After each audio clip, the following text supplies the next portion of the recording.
नमस्कार बच्चों, पुनः आपका मेरे हिंदी चैनल हिंदी गुरु और गाइड डॉक्टर सिंह में स्वागत है। बच्चों, आज हमारी चर्चा का मुख्य विषय है भाषा और व्याकरण। आज इस विषय के अंतर्गत भाषा और व्याकरण से संबंधित तथ्यों की चर्चा की जाएगी ताकि बखूबी आप समझ लें कि वाकई भाषा क्या है और उसका व्याकरण से क्या संबंध है। दरअसल बच्चों, ये जानना जरूरी है कि भाषा एक व्यवस्था है और जाहिर सी बात है कि जहां कोई व्यवस्था होती है वहां उसके कुछ नियम होते हैं, कुछ कायदे होते हैं, कुछ कानून होते हैं। इसलिए हर भाषा के अपने नियम होते हैं। जाहिर सी बात है हम अलग अलग भाषाओं की चर्चा कर रहे हैं क्योंकि हर भाषा का व्याकरण से संबंध तो है ही। निश्चित तौर पर हमारी चर्चा के केंद्र बिंदु में हिंदी भाषा है, इसलिए हिंदी भाषा पर ही हमारा ध्यान है। निसंदेह इसमें कोई भ्रांति नहीं होनी चाहिए, लेकिन यहाँ पर तमाम भाषाओं की भी बात की जा रही है कि हर भाषा के अपने नियम होते हैं और इन्हीं नियमों के आधार पर मातृभाषी इस व्यवस्था को अपने परिवेश से सहज रूप में सीखने में सक्षम होते हैं। जाहिर सी बात है कि हर परिवेश की, हर समाज की अपनी अपनी मातृभाषा है और उसी में वे शिक्षा ग्रहण करने की कोशिश करते हैं, खासतौर से प्रारंभिक स्थितियों में। और इस तरह भाषा का प्रयोग, भाषा का प्रचार प्रसार निरंतर प्रवाहशील होता है। यहाँ गौर करने वाली बात है कि अलग अलग भाषा भाषी इन नियमों के माध्यम से भाषा व्यवहार सीखते हैं या उन्हें सिखाने की कोशिश की जाती है। और जिस नियम की मैं बात कर रहा हूं बच्चों, यहाँ पर समझने की आवश्यकता है कि नियमों की पूरी व्यवस्था को ही व्याकरण कहते हैं। दरअसल व्याकरण कुछ है नहीं, बल्कि भाषा को परिमार्जित और परिष्कृत स्वरूप देने वाला विधान ही व्याकरण है। व्याकरण के नियमों को सीखने के बाद शिक्षार्थी भाषा का शुद्ध प्रयोग करने में सक्षम हो जाता है, क्योंकि जब तक हम नियमों को नहीं सीखेंगे तब तक उसके शुद्ध प्रयोग को नहीं सीख पाएंगे, नहीं समझ पाएंगे। इसलिए जरूरी है हमारे लिए कि हम पहले नियमों को जानें, तभी हम सही तरीके से लिख पाएंगे और उसमें किसी तरह की त्रुटियां नहीं होगी। त्रुटियों से बचने के लिए नियमों को जानना जरूरी है। अब इस संदर्भ में यह भी जानना जरूरी है कि व्याकरण मुख्यतः भाषा के नियमों का संकलन और विश्लेषण करता है। बिल्कुल आपने सही सुना कि व्याकरण भाषा के नियमों का संकलन एवं विश्लेषण करता है और इस प्रकार व्याकरण के विभिन्न नियमों के प्रयोग से भाषा में एक प्रकार की मानकता आ जाती है। जी, आप बिल्कुल सही सुन रहे हैं, भाषा के मानकता की बात हो रही है। भाषा में मानकता आ जाती है जिससे क्या होता है कि भाषा परिनिष्ठित हो जाती है, परिष्कृत हो जाती है।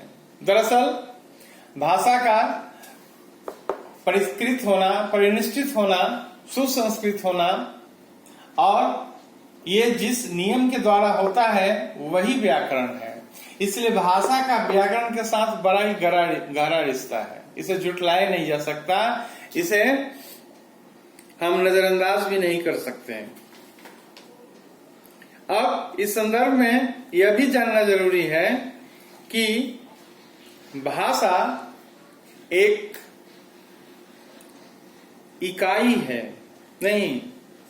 जैसे हम ऐसा कह सकते हैं कि भाषा की सार्थक इकाई वाक्य है, क्योंकि किसी भाषा को लिखने के लिए वाक्यों की ही आवश्यकता पड़ती है।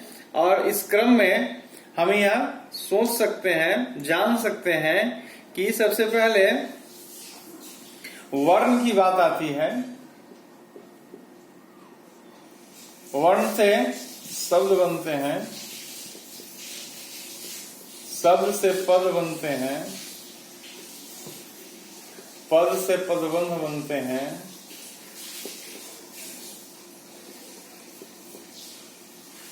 पदबंध से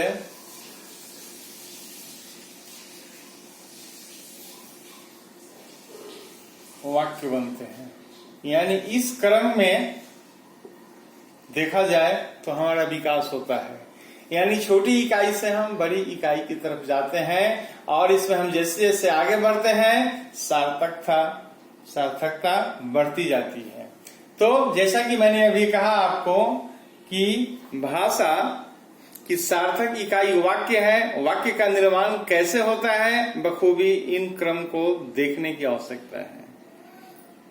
मैं उम्मीद करता हूं कि आपने इसे बखूबी देखा है, समझा है और इस तरह से वाक्य की रचना होती है।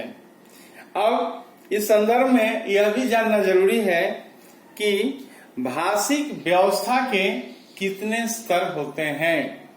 यहाँ पर मैंने आपकी सुविधा के लिए इनको बखूबी लिखा है ताकि आपको समझने में कठिनाई न हो। लेकिन उससे पहले हम वाक्य तक कैसे पहुंचते हैं इसको भी हमें जान लेना जरूरी है, जिसे मैंने आपके सामने लिखा है, आपके सामने प्रस्तुत किया है ताकि आपको कोई कठिनाई न हो। अब यहाँ भाषिक व्यवस्था के स्तर, इनकी भी चर्चा कर ली जाए। मुख्यतः भाषिक व्यवस्था के 3 स्तर हैं। वह है वर्ण व्यवस्था, पद व्यवस्था, वाक्य व्यवस्था। बिल्कुल आपने सही सुना, वर्ण व्यवस्था, पद व्यवस्था, वाक्य व्यवस्था। जाहिर सी बात है हमने यहाँ भी वर्ण की बात की है नहीं, शब्द और पद की बात की है और उसके बाद पदबंध और वाक्य की बात की है जो यहाँ की स्थिति है। इसी को मैंने यहाँ पर इस रूप में लिखा है ताकि हमारा विकास कैसे होता है भाषा का, इसे हम बखूबी समझ सकें, जान सकें और यहाँ भी इसे समझने की आवश्यकता है। बच्चों, भाषिक व्यवस्था की जो स्तर है वो 3 तरह के होते हैं। पहली है वर्ण व्यवस्था, दूसरी है पद व्यवस्था, तीसरी है वाक्य व्यवस्था। अब वर्ण व्यवस्था के अंतर्गत क्या होता है कि वर्णों के हम उच्चारण की बात करते हैं, लेखन की बात करते हैं और संयोजन की बात करते हैं। संयोजन का अभिप्राय संयोग से है। इसके बाद पद व्यवस्था के अंतर्गत 2 तरह की स्थितियां हैं, शब्द स्तर पर, पद स्तर पर। क्योंकि शब्द एक स्वतंत्र इकाई है और पद जब शब्द व्याकरणिक नियमों से आबद्ध हो जाता है तो वह पद कहलाता है। बखूबी आप इन बातों से भली भांति परिचित हैं। पुनः एक बार चर्चा के क्रम में इस पर संक्षिप्त प्रकाश डाला जा रहा है ताकि आपको किसी तरह की दुविधा न हो, कोई भ्रम न हो। इस भ्रम से बचने के लिए मैंने यहाँ पर इस बात की भी चर्चा की कि शब्द की स्वतंत्र सत्ता होती है। शब्द एक स्वतंत्र इकाई है, लेकिन शब्द जब व्याकरणिक नियमों से आबद्ध हो जाता है तो पद कहलाता है। बिल्कुल बखूबी आप इसे जानते हैं और इसे जानने की आवश्यकता भी है। तो पद व्यवस्था के अंतर्गत शब्द और पद 2 स्थितियां आती हैं, 2 स्तर पर काम होता है। शब्द स्तर पर शब्द के हम स्रोत की बात करते हैं, भेद की बात करते हैं, रूप तथा रचना की बात करते हैं। बखूबी आपने शब्द भेद की बात सुनी है। दरअसल उसकी चर्चा यहाँ नहीं हो रही है, लेकिन किस तरह हम आगे बढ़ते हैं इसकी चर्चाएं जरूर हो रही है। पद स्तर पर पदों के भेद, क्योंकि शब्द के भेद है तो पदों के भी भेद हैं, क्योंकि शब्द से ही पद का निर्माण होता है। यहाँ पर अक्सर बच्चे भ्रमित हो जाते हैं जब उनसे पूछा जाए कि शब्दों के कितने भेद होते हैं। ये बात तो बखूबी समझते हैं, लेकिन जब ये पूछ दिया जाता है कि पदों के कितने भेद होते हैं तो आश्चर्य में पड़ जाते हैं कि आखिर इसका क्या जवाब दिया जाए। बच्चों, मैं आपकी चर्चा के लिए बताना चाहता हूं कि शब्द के जो भेद होते हैं, शब्द जितने तरह के होते हैं पद भी उतने ही तरह के होते हैं, क्योंकि शब्द से ही पद का निर्माण होता है। इसलिए इन स्थितियों में भ्रमित होने की आवश्यकता नहीं है, बल्कि इत्मीनान से पूरी आत्मविश्वास के साथ बताने की आवश्यकता है, समझने की आवश्यकता है। और भाषिक व्यवस्था का जो तीसरा स्तर है बच्चों, वह है वाक्य व्यवस्था। बिल्कुल आपने सही सुना। वाक्य व्यवस्था के अंतर्गत पदों का क्रम, अन्वयति, पद क्रम, उपवाक्य, वाक्य भेद, वाक्य रूपांतरण और विराम चिन्ह, इन तमाम विषयों की चर्चाएं वाक्य व्यवस्था के अंतर्गत होती है, क्योंकि किसी भी भाषा के लिए वाक्य रचना अति महत्वपूर्ण है। बिना वाक्य रचना के भाषा का परिनिश्चित रूप, परिष्कृत रूप, सुसंस्कृत रूप हमारे सामने नहीं आ सकता और न ही उससे हम भली भांति रूबरू हो सकते हैं, जान सकते हैं, समझ सकते हैं।